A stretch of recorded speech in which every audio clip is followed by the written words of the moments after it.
Semua perkara yang berasaskan kepada kelemahan individu adalah down, terasa dikhianati, terasa orang tikam belakang, terasa dia dipulaukan, terasa tempat kerja dia tak relevan untuk dia. Ini semua orang tu banner sendiri perception tu. Dia panggil sebagai play victim situation. Saya potong video tuan-tuan kutuk saya, shot-shot yang scroll tuan-tuan kutuk saya kan. Saya pun buatlah posting, letaklah lagu Aku Yang Dikhianati. Play victim dengan mengatakan komen-komen yang naik ni telah menjadikan saya patah semangat. Nanti orang datanglah, bang, teruskan bang. Abang jangan berpatah hati. Abang teruskan. Dalam hidup kita mesti berjuang. Kata-kata tuan-tuan tak boleh selesai masalah saya. Sebab saya ni bukan mengalami masalah dorongan. Saya mengalami masalah lemah semangat. Tiada daya tahan. Tak berani menghadapi realiti. Saya ada masalah mental yang tidak kuat. Saya ada masalah kerana saya tak faham apa yang saya buat. Jadi saya duk share tu. Bila share saya rasa tengok ribu orang suka. Tapi selesai tak masalah saya. Tuan-tuan masuk, Tuan Haji, Tuan ni, Abang Zainal buat okey dah kami ni. Kami selama ni dididik oleh Abang. Benda tu menyelesaikan masalah tak? Tak menyelesaikan. Dia hanya create saya ni seolah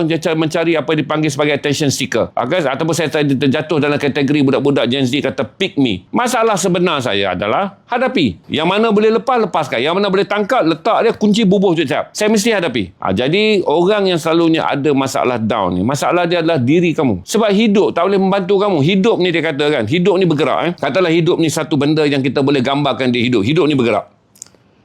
Ada berjuta-juta orang bergerak dalam hidup tu. Dan semua orang sedang berlumba nak hidup tu bergerak ke depan. Awak down, hidup tu nak nanti awak. Beratus orang sedang berlari nak mengejar hidup. Petani bangun pagi dengan pegang cangkul nak pergi mencangkul dan mengharapkan cuaca cerah dan matahari cantik. Nelayan yang nak pergi ke laut nak pasang dan mengharapkan arus hari ini cantik untuk dapat jala. Seorang tukang kayu keluar sekarang ni untuk masuk ke hutan mendapat kayu yang terbaik. Seorang ahli korporat nak keluar pergi bekerja supaya saham syarikat dia naik. Semua orang mengejar hidup. Kau fikir hidup nak tunggu kau hanya kerana kau down? Hidup tu nak patah balik tak boleh. Lagi dia pasal bas dia dipenuhi oleh orang yang nak bergerak ke depan. Jadi kau rasa apa? Hidup tu akan tunggu kau sekejap sebab kau down. Tuan-tuan yang telah memenuhi bas, tunggu. Kerana ada seorang yang sedang berada di bus stop, dia belum boleh membuat keputusan kerana dia berada dalam keadaan down. Kau fikir orang dalam bas tu nak bertolak ansur? Kau ni sejak kau duduk kat bus stop kan, seorang-seorang dengan beg besar kau, dengan muka selekeh, dengan muka serabai, dengan muffler kau ala-ala orang kecewa. Okey, apa tu tadi kawan dengan dengan tasbih kau tanda kau down tapi kau ingat Allah. Apa kau ingat orang akan tunggu kau? Orang dalam bas tu semua nak mengejar hidup yang sedang ada. Jadi saya jelaskan kepada tuan-tuan, tak adalah tempat yang akan menanti kita kerana hidup bergerak ke depan. Jadi down ni tuan-tuan selesai sendiri. Sebab down ni bukan masalah daripada orang, kita sendiri.